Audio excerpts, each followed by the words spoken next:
mo ang iyong biyanan para ipagtanggol ang iyong sarili. Gusto rin makicomment ng mga studio tiktropa natin. Nanay Agnes, tagasan po kayo, Nay? Pampanga po. Naku, maganda pakinggan kung ano masasabi ni Nanay. Ano po ba ang comment ninyo sa issue natin today? Ano po, lahat naman po tayo may karapatan mga tuwiran. Kaya hindi po masamang mga tuwiran sa biyenan. Kung ipagtatanggol lang po natin yung ating sarili,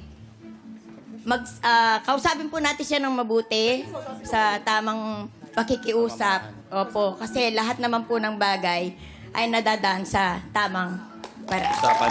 Oo. Nay, pinagdaanan niyo po ba yun? Pinagdaanan niyo? Opo, pinagdaanan. Talagang inintindi niyo na lang po. Ay, nako. Yun siya.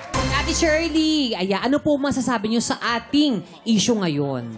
Ang sa akin po kung ang biyanan po laging kontra sa kanyang manugang, kailangan po yun magkaroon po sila ng pag-uusap na masinsinan upang magkaunawaan po sila sa isa't isa dahil hindi po healthy sa isang pamilya na may magulo.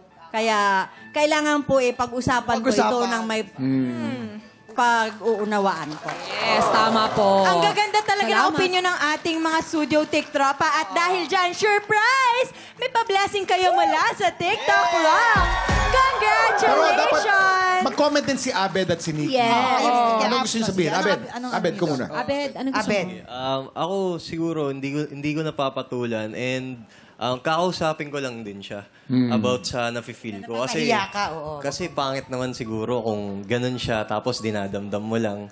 Wala kang ginagawa about it. Tama, Abed. Kausapin mo ang mainhin, tapos siya nang bahala mag-react kung anong... Ganyan kainhin para na siya magsalita.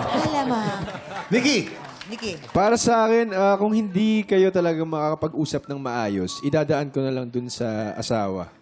Para mas... Siyang kumausap sa nanay niya. Kumausap sa nanay niya. Kasi mas malambot yung puso na dun sa anak niya. Para mas makapag-usap sila ng maayos at mas solusyonan.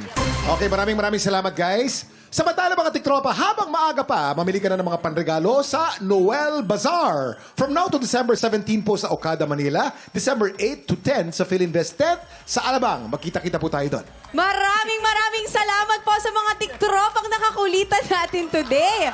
Siyempre si Abed, Nikki, Samantha, and Mike. Nako, mag-invite naman kayo ng mga tiktropa natin sa mga shows ninyo. Next year na po yan ang Love Die Repeat. Ang bida po namin dyan ay si Jeneline Mercado and si Yan Lim.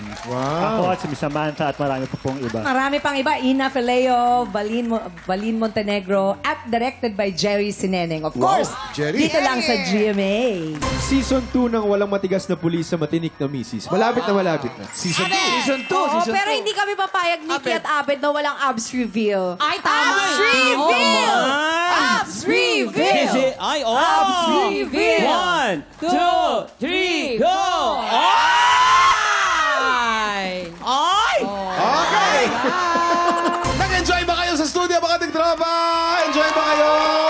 Enjoy din kami sa inyo. Tandaan, pag 11:15 na, magkaka-blessings ka! Tiktropa, pinanood mo hanggang sa dulo itong video na to. At dahil doon, very good ka. For more happy time, watch more TikTok Lock videos on our official social media pages and subscribe to GMA Network official YouTube channel.